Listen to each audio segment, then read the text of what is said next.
지난주에는 제가 하나님께서 저와 여러분에게 침묵하지 말라고 말씀하신다고 전해드렸습니다. 그죠? 그 이유는 이곳에 내 백성이 많다고 하셨기 때문입니다. 그래서 성도님들 많이 외치셨습니까? 아니요. 아니 권사님이 그러시면 많이 외치셨어요. 목소리 크다고 되는 것이 아니지만, 그죠? 끊임없이 줄기차게, 그죠? 외치신 줄로 믿습니다. 그리고 꼭 우리가 소리 높여서 외치지 않더라도 우리의 삶으로, 그죠? 큰 울림이 있었을 거라고 저는 믿습니다. 아멘. 큰 교회에, 또 우리 교회 안에 큰 감사가 있었습니다. 어느 집사님이 지금 회사에 취직하셨는데, 네? 상황에 꼭 맞는 직장을 얻으신 거예요. 네? 이거는 참 어려운 일이에요. 재택근무도 할 수 있고, 그죠? 네, 그러한 직장인데 이 모든 일이 하나님이 하신 줄 믿습니다. 아멘이십니까? 네. 그리고 또 다른 집사님도 이제 한 학기 남은 학업, 대학원 학업이에요. 아주 중요한 학업. 벌써 박수를 치십니까? 졸업 축하하시는 거예요? 네, 대학원에 다시 등록하신 거예요. 그죠? 참 힘들잖아요. 재정도 어렵고 부담스러울 텐데 그걸 하나님께서 마무리하라고 하시는 말씀을 받으시는 거예요. 그게 순종인 거예요. 어렵죠. 재정도 어렵고 다 상황이 안 되는 것 같은데도 그걸 하시겠다고 하는 것은 하나님이 하시라 할 때, 하나님이 해라 할 때 마치는 거예요. 하나님은요 꼭 마무리 짓는 것을 기뻐하세요. 열매도 그렇잖아요. 열매도 아무리 여름에 잘 버티다가도 태풍 불다가 떨어지면 그걸 끝이잖아요. 그래서 우리가 열매를 보면, 가을에 맛있는 사과를 보면 참 수고한 거예요. 그 열매 하나가, 사과 하나가, 그죠? 봄, 여름, 가을 그 견디면서 다른 놈들은 다 떨어지는데 그런 거 딱 붙어가지고 버틴 거 아니에요. 그러니까 귀한 열매죠. 그래서 하나님께서도 우리에게 그러한 믿음을 가지라라는 뜻으로 끝까지 하시길 소망합니다. 축복합니다. 아멘. 네, 잘하실 줄 믿습니다. 네. 생명은요 하나님께 있습니다. 아멘. 지금 많은 그 사람들이 지금 아프가니스탄을 탈출하려고 애를 쓰고 있지만 또 탈출하려는 사람들 향해서 자살 테러가 있었어요. 지금 또 있을 거라고 생각되지만 너무나 위험한 상황입니다. 지금 또 몇 달 전에도 미얀마의 군부 쿠데타로 인해서 많은 사람들이 다치고 또 죽고, 그렇죠? 그렇게 하고 있는 상황인데 하나님께서 허락하신 생명, 이 생명을 우리 사람이 우리 힘으로 하려고 하는 것, 이건 정말 말이 안 되는 거죠. 그리고 더군다나 자기네 이득을 위해서 사람 목숨을 좌지우지한다는 것은 이건 정말 심각한 거라고 저는 생각합니다. 그래서 이런 상황을 보면 우리는 정말 지금 말세에 살고 있다는 것을 절감하고 있는 거예요. 우리가 사는 이 세상은요 보이는 게 전부 다가 아니라는 겁니다. 그렇죠? 우리가 이 세상을 떠날 때 잘 살았든지 못 살았든지 반드시 모든 인생은 하나님의 심판대 앞을 지나간다는 거예요. 저는 그걸 믿고 있어요. 그래서 누구든지 좀 우리의 인생 삶을, 특별히 생명에 대해서 정말 심각하게 생각하시고 그러한 하나님의 그 섭리를 우리가 두려워해야 할 줄로 믿습니다. 그래서 정말 생명을 귀하게 여기는 세상이 되기를 소망합니다. 그런 마음이 들었습니다. 네. 예수님의 부활 이후에 예루살렘을 중심으로 하는 그 유대인들에게 복음이 전파되었습니다. 시작되었어요. 이방인들을 향한 복음도 동시에 이제 시작되었습니다. 그래서 바울을 중심으로 하는 이방 선교가 복음을 전파하는 곳마다 많은 놀라운 은혜로 복음이 전파되어지고 믿는 자의 숫자가 아주 급증하게 되었습니다. 하지만 한편으로는 반대에 부딪히고 뜻하지 않은 일들이 발생하는 거예요. 모든 사건이 순적한 바람이 불고 또 반대 바람을 맞는 거예요. 그래서 순풍과 역풍을 번갈아 가면서 맞고 있는 거예요. 여러분들은 지금까지 살아오시면서 순풍을 더 많이 맞으셨어요? 역풍을 더 많이 맞으셨어요? 다들 역풍이라고 하세요. 순풍이 없었어요? 순풍이 조금이고 역풍으로, 그죠? 오늘 이후로는 우리가 순풍도 더 많이 타야 되지만 불어오는 역풍을 순풍으로 바꾸시는 하나님의 은혜를 기대하시길 바랍니다. 아멘. 그런 거죠. 역풍이 불어요. 그걸 바꾸신 하나님, 아멘. 그죠? 순풍으로 바꾸신 하나님, 그 하나님을 찬양합니다. 아멘. 우리 어르신들 6.25 전쟁 때 잃어버린 가족이 많잖아요. 많았습니다. 그래서 가족들이 모이면 나누는 대화가 있어요. 그때 잃어버린 그 아이 지금 살아있을까? 살아있기를 바란다고. 아마 살아있을 거야. 희망 섞인 말씀도 하죠. 또 어떤 분들은 사진을 보면서 살아있느냐고 물어요. 그리고 어르신이면 살아계십니까? 라고 묻습니다. 그래서 어떻게 하든지 살아만 있기를 바라는 그런 간절한 소망이 드는 것을 우리가 많이 보고 있습니다. 얼마나 가슴 아픈 대화입니까? 그죠? 오늘 하나님께서 주신 말씀은요, 사도 바울의 전도 여행 중에 유두고 형제가 떨어져 죽었다가 다시 살아난 이야기예요. 하나님께서는 모든 만물이 살아있어서 주님을 찬송하는 것을 기뻐하십니다. 아멘? 오늘 주시는 말씀 속에서 살아있음에 감사하며 기뻐하시길 소망합니다. 아멘. 하나님은 저와 여러분을 어떻게 살리시고 계십니까? 지금 그분이 저와 여러분을 어떻게 살리신다고 생각하시는지 묻고 싶습니다. 하나님은 우리를 살리십니다. 어떻게 살리시냐 하면 첫 번째로는 하나님께서 나를 살리고 성도를 살리시기 위해서 길을 돌아가게 하신다는 거예요. 길을 돌아가게 하신다. 우리가 읽은 말씀 1절에 말씀 보면 소요가 그침에 바울은 제자들을 불러 권한 후에 작별하고 떠나 마게도냐로 가니라 라고 적혀 있어요. 지금 에베소의 이야기입니다. 큰 소동이 그쳤어요. 그래서 마술과 우상을 섬기던 에베소의 영적 전쟁으로 인해서 크게 일어났던 소요가 이제 그쳤어요. 이제 마무리가 됐어요. 하나님의 은혜로. 하지만 바로 이제 예루살렘으로 가려고 했던 사도 바울이 못 가는 거예요. 지금 길이 막혀서. 막힌 것은 사도 바울을 헤아려고 하는 유대인들이 모여 있는 거예요. 그래서 그들을 피해서 딴 길로 가려고 하는데 이제 그래서 고린도로 넘어가서 지낸 후에 다시 마게도냐를 통과해서 수리아로 이제 내려가려고 하는데 못 가는 거예요. 또 막혀서 다시 그들의 살해 음모로 인해서 마게도냐 다른 길로 또 올라가고 있는 거예요. 유럽으로. 에베소 교회는 지금 터키인데 바다를 건너 마게도냐 건너가서 또 도는 거예요. 지금요. 갔던 길을 또 돌고 있습니다. 그렇게 돌아가면서 했던 일이 바울은 다시 교회를 돌아보고 성도들을 돌보고 있다는 거예요. 옛날 당시에 초대교회 당시의 성도들은 지금 교회 성도들하고 다릅니다. 상황이. 옛날에 예수를 믿고 회개하고 돌아섰다면 이건 굉장히 위험한 일인 거예요. 우리가 생활적으로. 그래서 누구에게 들키거나 알려지거나 하면 거의 목숨을 위협당하는 그런 상황이 있었기 때문에 지금과는 많은 차이가 있어요. 특별히 가까운 사람들에게 위로를 받지 못하는 거죠. 환대받지 못하고. 그래서 예수를 믿는다는 사실만 하나로 생명의 위협을 느끼고 있는 성도들에게 가서 다시 한번 뭐래요? 위로하는 거예요. 지금. 이게 하나님의 뜻이라는 겁니다. 얼마나 힘들겠어요. 외롭고. 그리고 목자를 자주 만날 수 없는 거잖아요. 그런데 그 살아있는 하나님 말씀을 전한 그 사랑하는 목자가 다시 오는 거예요. 다시 와서 힘을 실어주는 거죠. 열심히 살라고, 살아만 있으라고.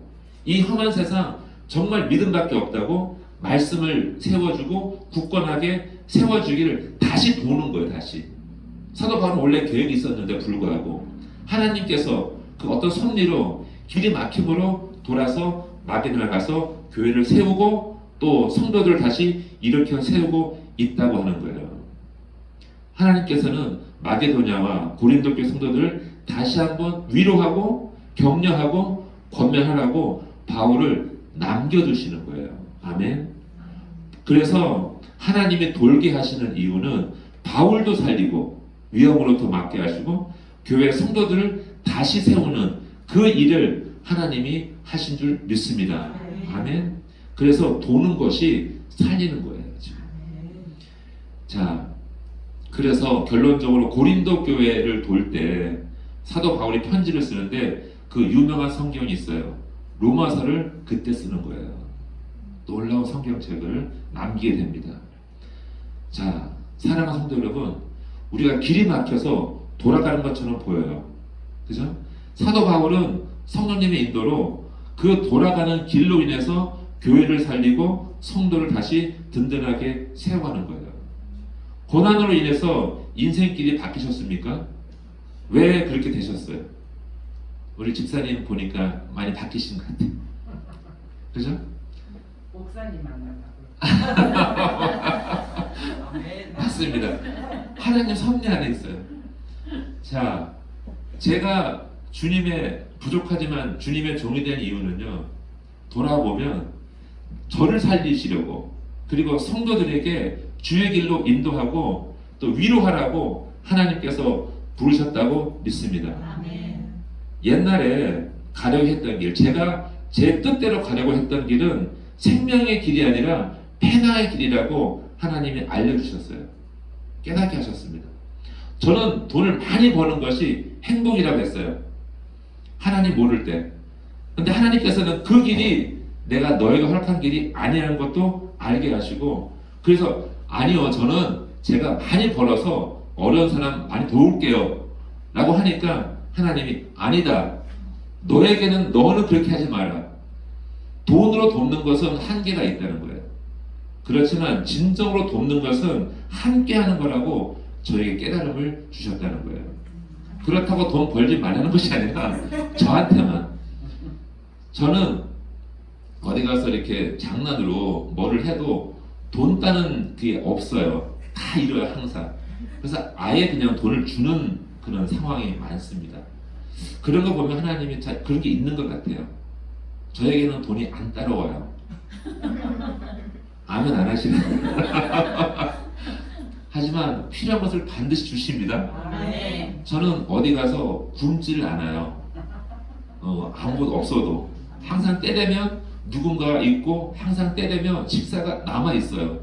참 그게 보면서 하나님 저를 굶기지 않으시는구나. 할렐루야. 계획이 있으신 하나님이세요. 그래서 뜻이 있으시고, 저는 그래서 그걸 깨닫기가 어려웠지만 이제서야 그걸 깨닫는 거죠. 아, 길이 있구나. 하나님이 계획이 있으시고 세우셨어요. 이렇게 하나님은 계획이 있으신 하나님께서는요, 저희 가정을 날마다 찾아오셨습니다. 어떤 이름으로요? 고난의 이름으로, 사건 사고로 매일 찾아오셨어요. 더구나 저는 그래서 목사가 되고 사역자의 길로 들어섰어도 고난이라는 이름에 찾아오신 하나님을 어떤 때 이해할 수가 없어요.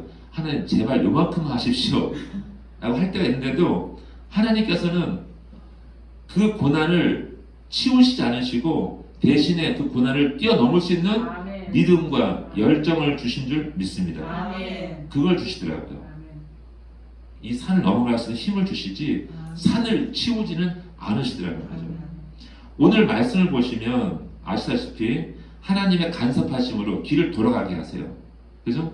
길을 돌아가는 것이 결국 교회를 살리고 성도를 살리는 길이었다는 것을 바울도 아는 거예요. 깨닫는 거죠. 그래서 감사하는 거예요. 기뻐하는 것이고. 사랑하는 형제 자매 여러분, 인생의 진로가 바뀌었습니까? 또 인생의 주제가 바뀌었습니까? 주제가 돈이었다가 생명으로 바뀌셨냐고요. 그러면 고난과 핍박이 따라오는 거예요. 세상의 미워함으로. 그런데 그것을 오히려 기뻐하고 감사하십시오. 찬송하라는 거예요. 지금 나를 살리시려고 또 내 가정을 살리시려고 주님이 함께 하시는구나. 나를 돌게 하시는구나.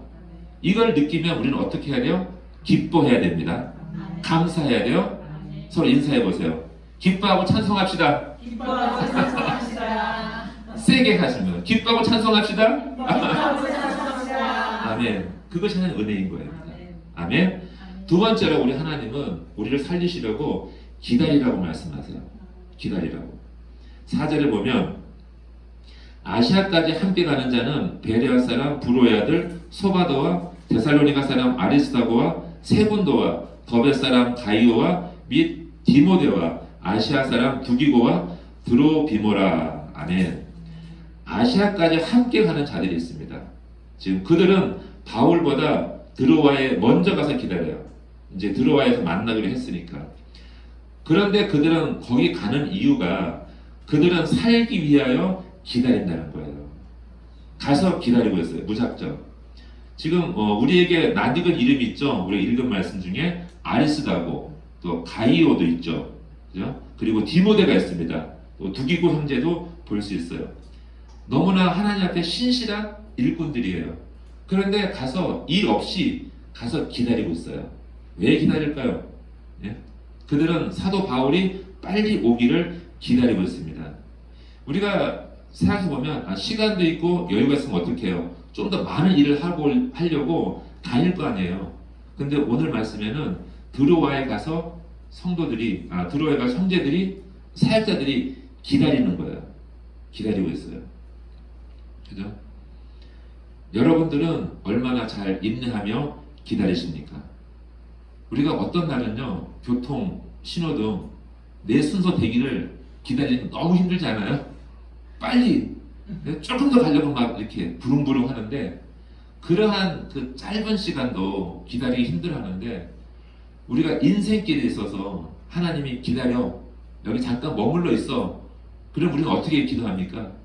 왜 기다려요? 어떻게 기다려요? 언제까지 기다려요? 말이 많잖아요. 근데 하나님께서는 조용히 해. 기다려. 기다릴 수 있으세요? 힘든 거죠. 아멘. 예, 힘든 겁니다. 하나님께서 우리에게 기다림에 대한 하나님의 마음을 알 수 있는 사건이 하나 있습니다. 그걸 보여주시는데, 사무엘 선지자 때 사울이 왕이 됐어요. 그죠? 그런데 얼마 안 있어서 큰 사건이 일어납니다. 사무엘상 13장 13절에 보면 사무엘이 사울에게 이런 말을 합니다. 왕이 망령되이 행하였도다. 왕의 하나님 여호와께서 왕에게 내리신 명령을 지키지 아니하였도다.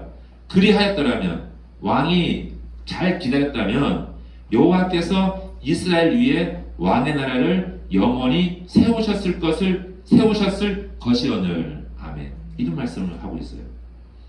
사울이 왕이 된 지 2년 만에 블레셋과 전쟁이 붙습니다. 시작돼요. 사무엘 선지자가 이야기합니다. 일주일 안에 내가 그 전쟁터에 가리니 내가 가서 번제와 화목 제사를 내가 지낼 것이다. 어떻게 해요? 기다려라 한 거예요. 하지만 사무엘 선지자가 그 약속한 시간까지 오지는 않는 거예요. 전쟁을 해야 되는데, 적군은 바로 앞에 있는데, 군사들은 지금 두려움에 떨고 있고 너무나 마음이 급한 거예요. 그래서 다급해진 사울 자신이 직접 제사를 드린 거예요. 참지 못하고 두려운 마음에 제사를 지냈습니다. 제사를 끝내자마자 사무엘 선지자가 나타난 거예요. 자, 바로 사무엘 선지자가 말합니다. 왕이 하나님의 명령을 어기었도다. 그러면서 왕의 나라가, 당신 사울 왕의 나라가 길지 못하리라 하나님이 다른 왕을 세우셨습니다. 라고 말하는 거예요. 지금 사울 왕이 기다림에 실패하자 하나님께서는 마음을 돌이키셨습니다. 다른 왕을 세워야겠다고. 자, 하나님께서는요, 단 한 번의 기다림의 시험, 그것도 시험이죠. 시험으로 인해서 이스라엘 왕의 자리를 바꾸신 하나님이세요. 저는 단순히 이 사건 하나만으로 사울에서부터 다윗으로 바꿨을 거라고는 생각하지 않아요. 여러 번 사건이 있었겠지만, 하지만 하나님의 메시지는 분명한 거예요. 기다리지 못하면 바꾸시는 거예요. 자리를 바꾸시고, 나라도 바꾸시고, 왕도 바꾸시는 하나님이시라는 거예요. 그러니 기다린다는 것은 얼마나 중요한 일입니까? 우리는 하나님 말씀에 대하여 오래 참고 기다리는 것에 대하여 어떻게 행동하십니까? 잘 참으셔야 됩니다. 정말 잘 참으셔야 돼요. 오늘 바울의 동역자들은 드로아에 가서 기다려라고 할 때 기다리는 거예요. 그냥 언제 올지 모르지만 기다리고 있습니다. 주의 말씀이 선포되었다면 무조건 우리는 기다릴 줄 알아야 되는 거예요. 언제인지는 모르지만 반드시 그 말씀이 성취될 줄로 믿습니다. 저는 그래서 하나님 말씀 살아있다고 저는 믿어요. 어느 집사님의 인내 시간에 대한 이야기를 제가 들었는데 10년을 기도했답니다. 10년을 어떤 문제에 대하여. 그런데 그 기도했던 그 기도 제목이 이제서야 이루어져 간다고 말씀하는 거예요. 저도 가족과 그 친척의 구원을 위해서 기도하고 있는데 지금 벌써 20년이 넘었습니다. 20년 넘게 기도하고 있지만 아직 조그마한 징조도 아직 안 보이고 있어요. 하지만 반드시 그 일이 있을 줄 믿습니다. 반드시 하나님께서 구원의 반열에 세우시고 하나님 영광 받으실 그 날을 주실 줄 믿습니다. 어느 목사님의 이야기입니다. 어느 목사님은 어두운 조직에 있었던 그 친동생의 구원을 위해서 20년을 기도하신 거예요. 20년을.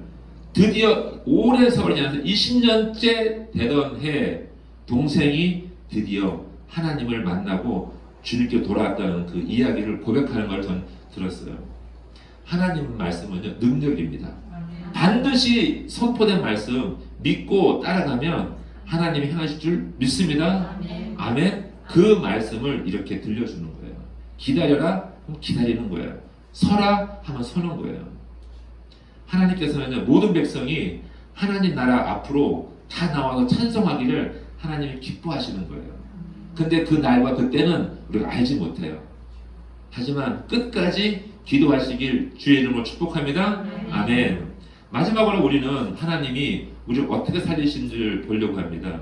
마지막은요, 내 안에 생명이 있음을 선포하라고 말씀하십니다. 아멘. 선포함으로 인하여 우리를 살리시는 줄 믿습니다. 10절에 이런 말씀하시죠. 그 위에 엎드려 그 몸을 안고 말하되 떠들지 말라.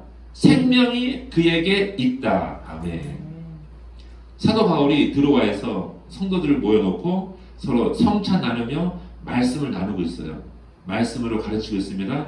그래서 그 이튿날 떠나려고 하니까 많은 것을 가르치려고 밤이 늦도록 말씀을 전하고 있습니다. 근데 오랜 시간 동안 말씀을 듣고 전하고 있는데 창문에 걸터 앉아있던 유도고라는 청년이 어떻게 됐어요? 졸다가 그만 3층 높이에 떨어진 거예요. 바깥으로. 안으로 떨어졌으면 안 죽었는데 바깥으로 떨어진 거예요. 그죠? 사건이 났습니다. 성도들이 얼마나 놀랬겠어요. 말씀을 듣고 있는데 은혜 가운데 왜 이런 일이 생겼을까요? 예? 주의 이름으로 모인 예배 자리에서 그 은혜로운 말씀이 선포되는데 성도가 떨어져 죽었다는 거예요. 그 즉시로 바울이 뛰어내려가죠. 그를 안고 기도합니다. 그 위에 엎드려 그 몸을 안고 말하래. 그 위에 엎드려 안고 말하는 거예요. 기도하면서 떠들지 말라. 생명이 그에게 있다고 말하고 있어요. 생명이 있다고, 살아있다고. 예? 유두고가 떨어졌지만 다 죽었다고 말하지만 이 사람은 좀 살아있다고 선포하고 있어요.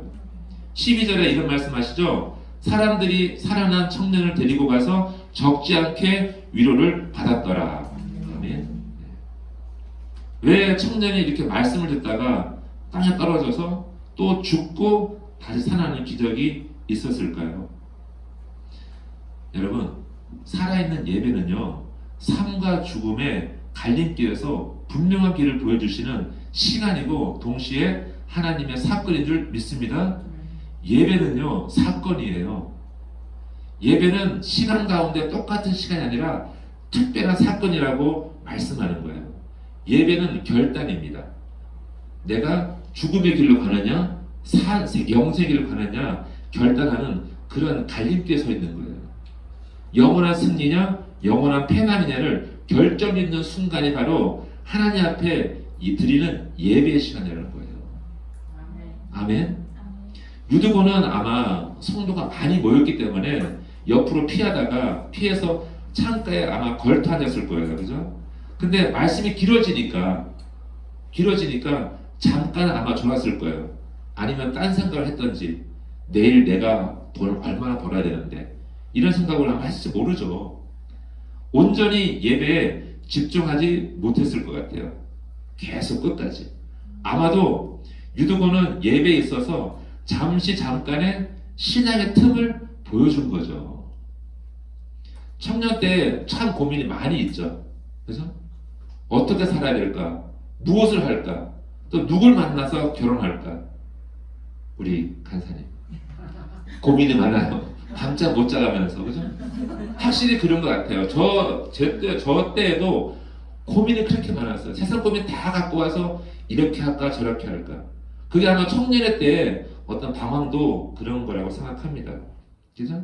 그리고 많이 벌어서 어깨에 힘도 주고 싶고 또 나눠주고 싶고 그런 게 왜 없겠어요? 아마 그랬을 거예요. 하지만 방심하면 안 된다는 거죠. 방심하면 말씀에 끼어 있어야 한다는 거죠. 말씀에.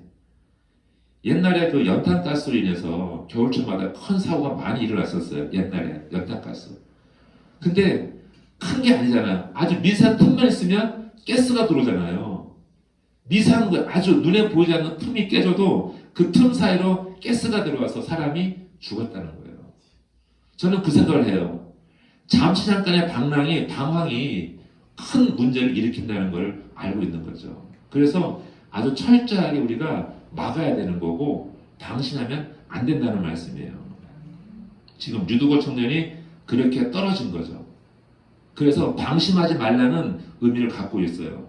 자, 그런데 함께 예배드렸던 성도들이 어땠을까요? 큰 소리 나면서 다 소리 질렀을 거 아니에요. 살았어요? 살아있냐고요? 청년이 안 죽었죠? 라고 사방에서 소리 지르며 기도했을 거 아닙니까? 그러니까 사도 바울이 이렇게 대답하는 거죠. 떠들지 말라. 네? 떠들지 말라. 얘가 살아있다.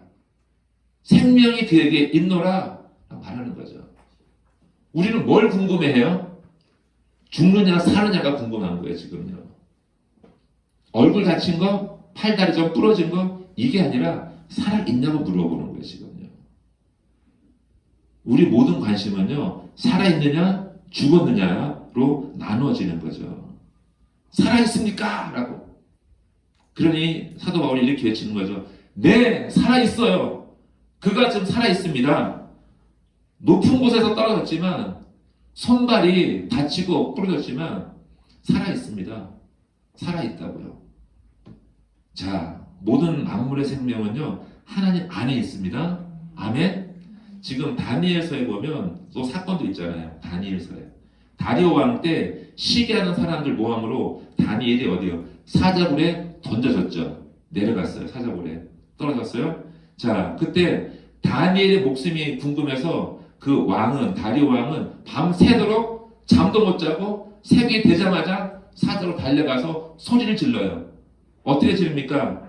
6장 20절에 다니엘이 등불에 가까이 이르러서 슬피 소리 질러 다니엘에게 묻되 살아계신 하나님의 종 다니엘아.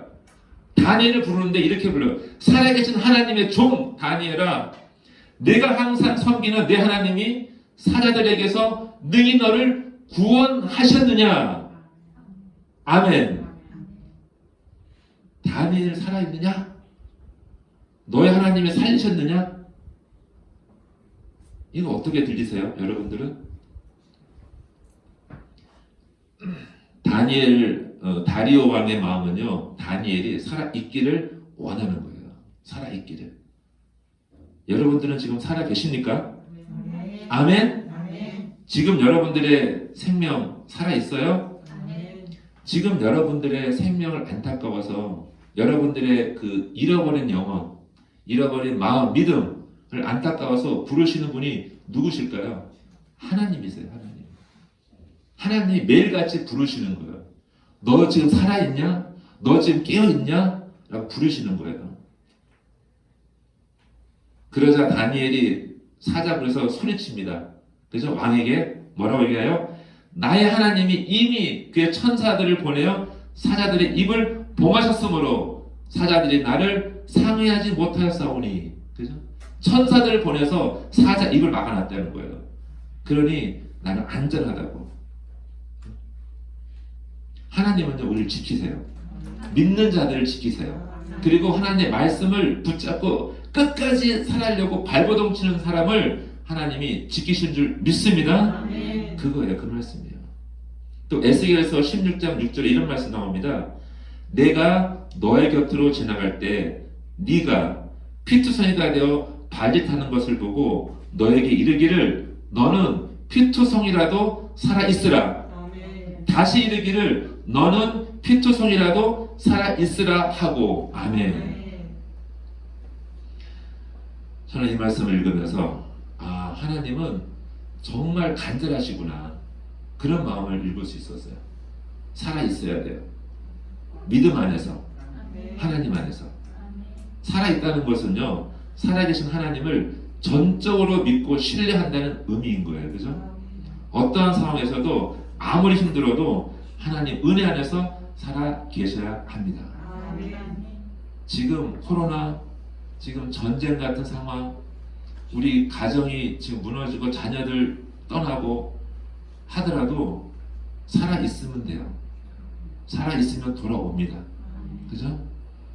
우리가 유두고 형제처럼 잠시 잠깐 방황할 수 있고 실수할 수 있죠.